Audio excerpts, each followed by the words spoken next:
Hi, thank you very much for clicking on this video. Canon recently announced their new APC cameras, the Canon R7 and the Canon R10. Canon released only two RFS lenses with the R7 and the R10. The RFS 18-150 and the RFS 18-45. Both are zoom lenses and have an average aperture range. Since Canon is still in the development phase of their RFS lens ecosystem, the lens choices are still quite limited, especially for the new RFS system. But there are already three great prime lenses which you could get for your Canon R7 or R10 today. The Canon RF16 2.8, the Canon RF35 1.8 macro and the Canon RF50 1.8. You are correct, all these lenses are full-frame lenses. Does it make sense to use full-frame lenses on an APC body? In my opinion, yes, if you are aware about the crop factor. For Canon it's 1.6. Considering the crop factor, you will get with these lenses for the 16mm about 25 full-frame equivalent, for the 35 about 56 full-frame equivalent, and for the 50 about 18 full-frame equivalent. That means with this trio of lenses you will cover your wide, mid and telefocal length with quite fast apertures. I myself only 35 and the 50 and use them on my Canon R6. And what I can tell you as a hobby photo and videographer, they are amazing lenses with great build quality and image performance. The 50mm is extremely lightweight, but the build quality is still great, although mostly plastic.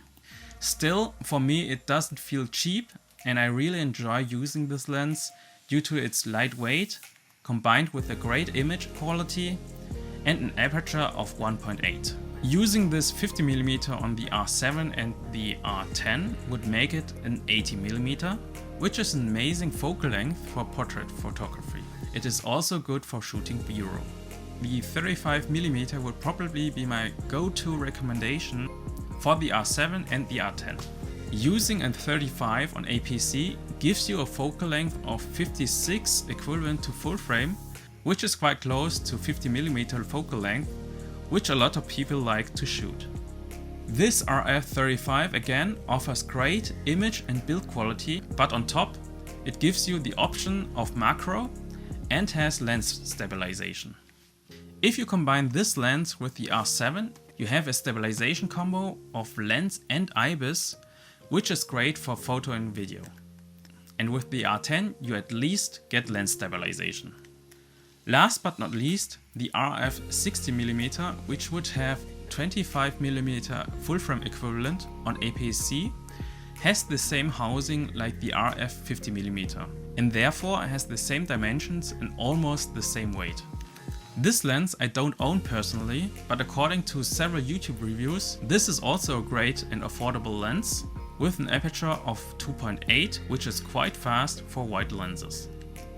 And there you have it. With these three lenses, you are covered for the most focal lengths and are still using native Canon RF glass with your R7 or R10, although there are only two RFS lenses announced for now. And the best part is you can buy these lenses already today before your R7 or R10 gets shipped. These lenses are relatively affordable. The 50mm coming in about $180, the 35 coming in about $450 to $500 and the 16 is coming in about $300. If you ask me which lens I would pick if I could only buy one, it would definitely be the RF35. As already mentioned, it is close to a 50mm full frame equivalent, which I personally like, and it has lens stabilization. Perhaps I create a separate video on this one if you wish, so comment below. That's it. Thank you very much for watching. Come on, vielleicht bis zum nächsten Mal und ciao.